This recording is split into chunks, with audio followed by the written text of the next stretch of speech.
Free audio post-production by alphonic.com.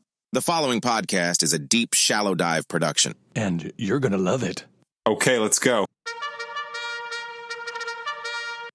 Hey, what's up, everybody? Happy Wednesday, and my deepest apologies. I've been off the grid for a little bit. This is probably the longest I've gone without putting out an episode. I think the last one was on Thursday.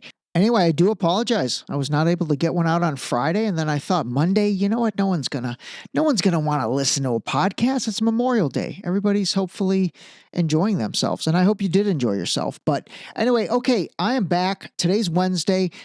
I will tell you this. Tomorrow, I am launching the episode with Pastor Steven Anderson, and it is ridiculously good. It really is. This guy is, I mean, he's a live wire for sure, and he's very controversial, and he's definitely opinionated. But you know what? He really backs up everything he says, and I think you're going to enjoy the episode. I know maybe some of you might not agree with everything he says.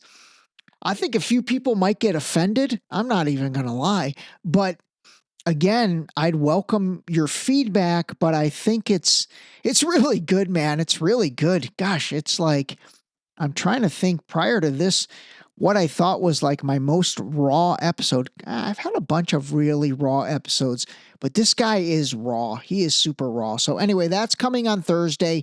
And just the last thing on him is, man, he is incredibly knowledgeable. Like, he really is. Like, there have been a few people that I've brought on that I think understand the Bible pretty well. And he's really focused on the King James Bible, but he is unbelievably knowledgeable. So anyway, I think that's going to be a really interesting episode to listen to. Okay, let me talk a few things today. All right, I want to play this clip. And man, this is so wild. And again, I mean, this goes into the judge the take category. I think I've played Nick Fuentes before, but man, this is a serious take, and I'm going to interrupt along the way. But, you know, when I play this guy or when I post something on Instagram, I get a mixed bag, because unfortunately, this Nick Fuentes kid, he's a younger kid. I mean, unbelievably articulate and well-spoken, but he's definitely kind of like a white supremacist mentality. Now, again, God, it's like, I get a lot of people saying, why do you platform someone like this? Why do you put any of his content on and magnify it? And honestly, it's because I'm judging the take, and he has very insightful, engaging things that he says that really cause you to think. Now, you know, again, you don't have to agree or disagree with what anyone says, myself included, but I do think it is worthwhile to not, I guess, not listen to somebody because you might not agree with certain things. I mean, if that's the case, then half the country would never listen to anything Trump says, and the other half would never listen to anything Obama or Biden says. So, all right, let's start with this. It's very interesting, and it's very, he really goes at a variety of different topics. There are people who believe that Trump, in his heart of hearts, deep down, does not want to go to war with Iran. How do they divine that? You know, they just think they know the guy. They see what he says on TV, and they just think they know. And they look at what his other people around him say. You know, some mid to low-level people in the NSC and the Pentagon. There's a rumor that the defense secretary doesn't want to bomb Iran anymore. All right, let me just set the stage real quick. So basically, you know, again, the things that are going on between the United States and Iran, Israel and Iran, the United States, Israel and Iran, Russia's in the mix now, all of this stuff, you know, he's really kind of talking about this topic and trying to bring some, I guess, perspective to what he thinks is really going on with Trump. And by the way, this guy, even though he's kind of considered on I guess, the right-wing side. He is not a Trump supporter by any means. I mean, he clowns on MAGA so much. It's actually very refreshing and very funny. So he's definitely not he's not a Trump worship guy. Now, I have to imagine he voted for Trump versus Biden, or maybe he didn't vote. But if he did have to pick between Trump or Biden, I have to imagine, I have to imagine he voted for Trump. But still, again, my point is he is incredibly critical on Trump, on MAGA, on all of that. He probably comes from that mindset of all of this being, part of the uniparty. So, okay. All right. And so they just have this hunch based on vibes that Trump and a faction within the administration, including Vance, Hegseth, this Mike Domino, Elbridge Colby, they think that these people in the White House, they don't really want a war with Iran.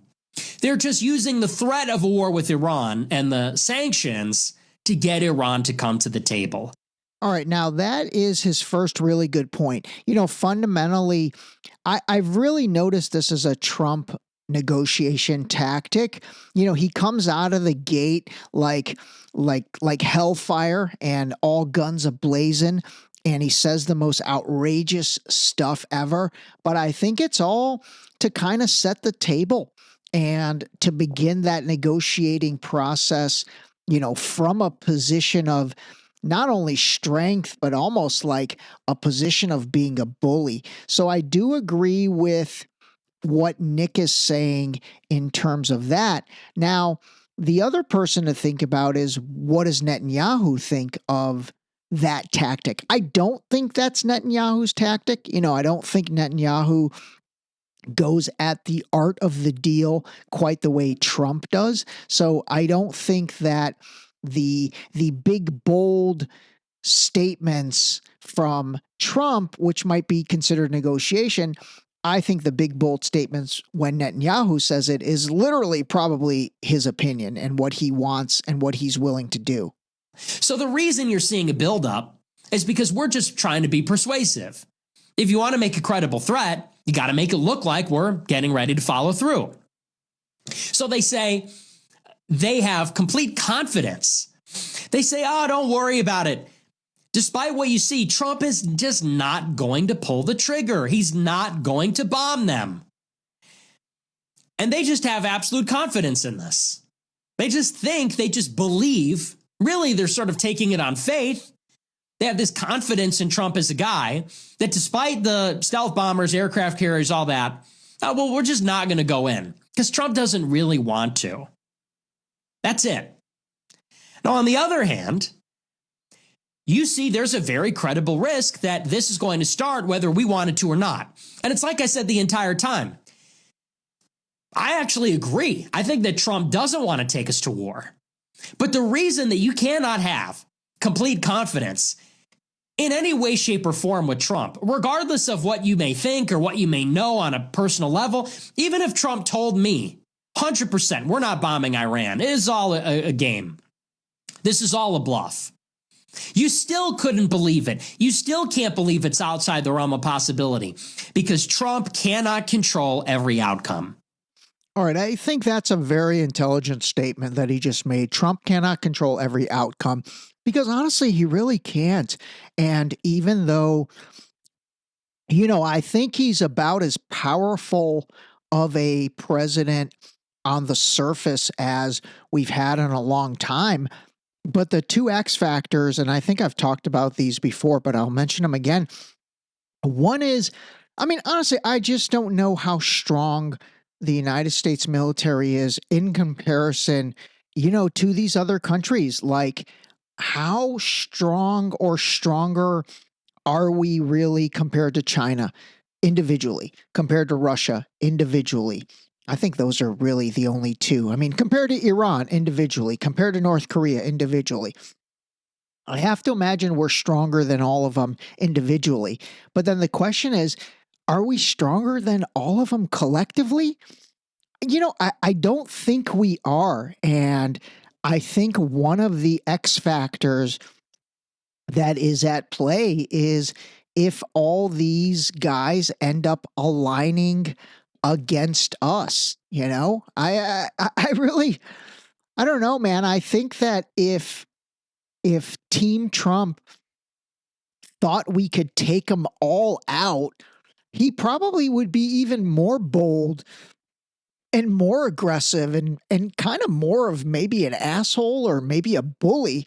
So obviously there must be kind of hesitation, or there must be a recognition of the potential concept of those countries all, you know, bonding together, and it's sort of 1 against 4 or 1 against 5. Now, again, supposedly, I mean, prior to maybe recently, France, Canada, you know, those were the US's buddies, Mexico even, but I don't know if that's the case anymore. I mean, obviously there's been some conflict there between, you know, Trump and the Western powers and NATO countries and all that. So, you know, I do think that the concept of America versus the world is probably something that causes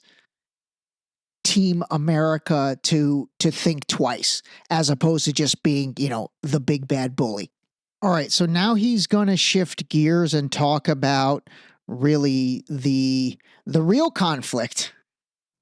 Because Trump is a third party in a conflict between Israel and Iran. And so for all these people that are so confident that nothing's going to happen, and maybe nothing will happen, I hope that's the case. But for all the people that aren't concerned because they just have this complete faith and confidence in Trump, they seem to be forgetting that there is another party in this three-way dispute. And I think that's an oversimplification. There's other parties as well, but these are the three that are really operative here. There is another party in this dispute that desperately wants the war. And they, as we've seen throughout history, have been willing to use subterfuge. They've been willing to attack Americans to achieve their strategic goals. And of course, we're talking about Israel. All right. Again, I mean, there is a lot of truth to what this kid says and what he's talking about and what he's alluding to there. You know, I was going to actually do today's episode on the concept of false flags, because I put together a kind of a little graphic slideshow that I posted on Instagram and Facebook that, man, got really well received. But you know what? I'll talk about false flags in another episode. But the concept of false flags, I mean, it's a legitimate concept. It really is. And one of the big ones is the bombing of the USS Liberty. And so I'll talk about that in another episode. But that was a absolute false flag that happened where Israeli forces bombed in 1967 a United States naval carrier called the USS Liberty. And the whole goal was to drag the U.S. deeper into this 6-day war against Egypt. So anyway, I'll do an entire episode on that. There's also a guy, I've probably mentioned him a few times throughout the course of this podcast, but his name is Phil Turney. And he's a survivor from the USS Liberty. And he's gone on a variety of podcasts, starting with Candace Owens, and then he's kind of done the circuit. He even went on Jay Slay USA and the Berm Pit podcast, two guys that I'm friends with. And so anyway, I'm going to try to get Phil on as well. But that's a great example of a false flag. I mean, 9/11 is a false flag. There's a bunch of false flags. But anyway, let's listen to the rest of Nick. Maybe I'll try not to interrupt here for a few minutes. So the U.S.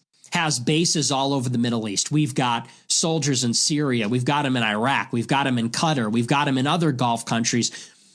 We've got them in aircraft carriers. We've got them at Diego Garcia. These are all targets. These are all targets for Iran's militias in Iraq, in Syria, for Hezbollah, for Hamas, for the Houthis, for the Iranian Revolutionary Guard. All right, I just can't help myself. Okay, let me make sure that was clear what he was saying, because it was a little bit confusing. Basically, he's saying we have so many military bases everywhere. Okay, like over 750 around the world, actually. And so one of these military bases and our military personnel and all that, he's basically saying there probably could easily be a false flag attack that is done on one of them. So we've got all these ships, all these aircraft carriers, all these soldiers spread out across the world in all of these, militarily volatile countries. And so if all of a sudden Americans, quote unquote Americans, actually, I don't even know why I put that in those in quotes, but real Americans, whether it's military personnel or ships or whatever, are attacked and killed in a foreign country, even though you kind of say like, well, why are we there to begin with? Why is our military personnel in Syria, in Qatar, in Afghanistan, in Iraq still? Why do we still have troops on the ground there? Very valid point. But still, if those people or someone or some of those people that again are Americans got attacked and got killed, then Trump would have to react. I think that's where he's going with this. Let's see. Who's to say that there isn't an Iranian attack either over there or maybe even, God forbid, in the United States that results in unacceptable loss of life, whether it's soldiers or civilians? Who's to say there isn't a preemptive strike by Iran that hits an aircraft carrier and sinks it, or I don't know, that hits a military base and kills 20 Americans? Is Trump going to have the restraint not to bomb Iran in retaliation? This is what we've been talking about from the very beginning. This entire situation was created by Israel. The whole thing. This conflict, it should have never went this far. Israel wants to expel everybody in Gaza. They know the other countries in the region won't accept this. And it's not just Iran, by the way. It's also Egypt, their treaty ally for 45 years. It's also Saudi Arabia, who is on their way to becoming a treaty ally. It's also the United States, who under Biden was obstinately opposed to the plan. Israel wanted to expel all these people, knowing that it would invite aggression from Iran and from the proxies, knowing that it would derail diplomacy with even their treaty allies and Saudi Arabia, who was, as I said, on their way to becoming one. Really quick, the only thing I kind of disagree with him on is I don't think any of these other countries care about the Palestinian people either. I really don't. I don't think Iran cares about the Palestinian people. I don't think Egypt cares about the Palestinian people. I don't think that Saudi Arabia definitely does not care about the Palestinian people. So the fellow Arab countries, which, by the way, Iran is not really considered Arab. So that's not really an Arab country.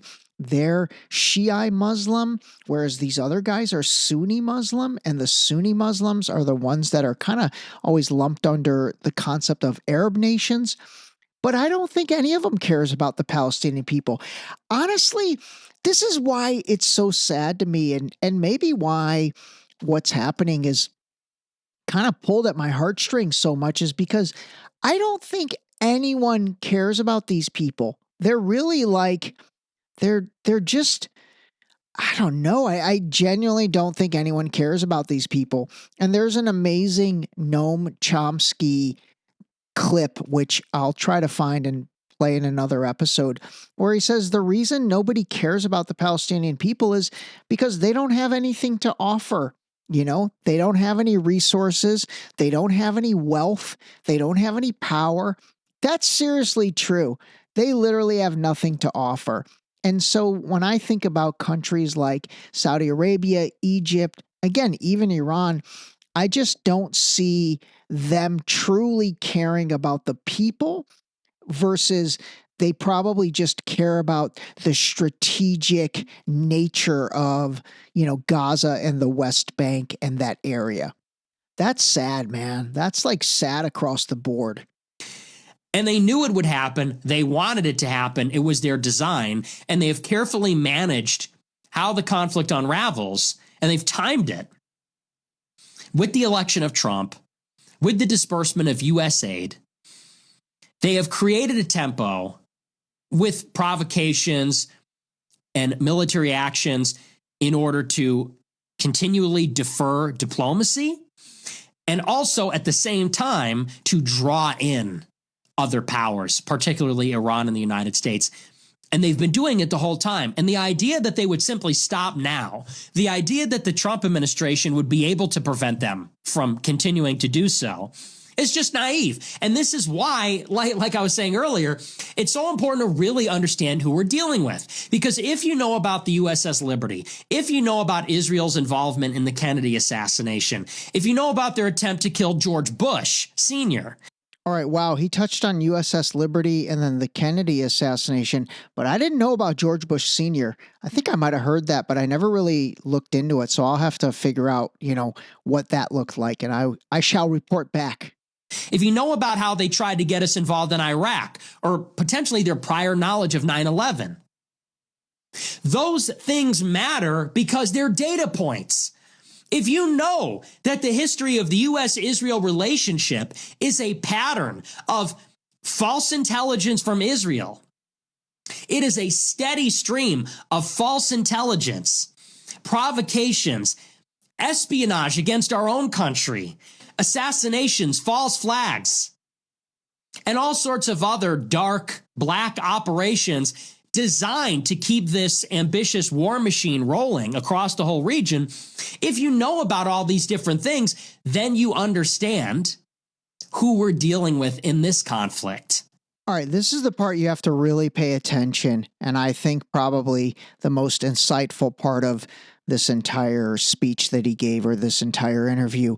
And, again, this does speak to, I have really come to a conclusion that this scopes up from Israel, United States. It's not a country thing. I really don't think it is anymore. I genuinely don't. I think there's and I have no idea who these people are, but I think there's a group of entities that kind of sit on top of all of that. And the countries are more the chess pieces versus necessarily the chess players. Oh, that was good. That was good. The countries are the chess pieces. They're not the chess players. Damn, Ray D, that was pretty good. Okay, pay attention to what he's about to say. And suddenly the idea that Trump got elected because the people got sick of wokeism and Howard Lutnick is going to go to Israel and bend over Netanyahu and make him work on our terms, then you realize how stupid that sounds. You realize how naive that sounds. That's absolutely not what happened in 2024. And that's not how it's going to work. If you know about the history of Israeli involvement in politics, and if you know about the history of Israeli intelligence and their meddling in world affairs for 100 years, you know that what's far more likely is they installed Trump for this reason. All right. Again, where I differ from this is, he's kind of saying Israel installed Trump for this reason and kind of that group. I don't know, man. I think it's bigger than that. I really do. I think it's bigger than that. And I think Netanyahu is another, chess piece. I don't think he's a chess player. Let's see what Nick thinks. That's the extent that Trump was able to pull off the ceasefire that Biden wasn't. That was all part of the plan. And this military buildup, putting those assets in place, it almost sounds like they're creating a scenario for a new Pearl Harbor. That's what it sounds like. You put all these planes and ships in the Middle East. You're begging Israel to do a false flag Pearl Harbor in the Middle East. Some sort of devastating attack that we can't ignore, that we can never back down from, that the retaliation could not be limited, something that will tie our hands and force us onto an on-ramp for a full attack against Iran. That's the only thing that makes sense.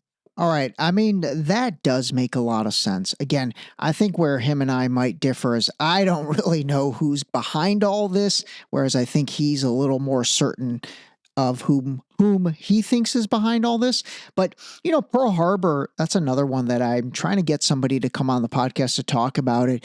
But honestly, I mean, again, that's not something I've really thought about at any point in my life. But now that I'm sort of thinking along these lines and deep, shallow diving into things, I mean, that had all the signs of an absolute false flag that was done in order to be able to do something else. It really was. I mean, I'll look into that myself if I can't find anybody and try to present the real story behind Pearl Harbor. But obviously, there's a tremendous amount of evidence and people that, again, think that Pearl Harbor was, absolutely not what it was, sold to the American people as. Because Iran is not giving up its nuclear program to Donald Trump. Israel broke its ceasefire with Hamas. Israel just broke its ceasefire with Hezbollah. That has happened in the past 4 weeks. Trump killed Qasem Soleimani. Trump ripped up the first Iranian nuclear deal, and Trump thinks Iran is trying to kill him.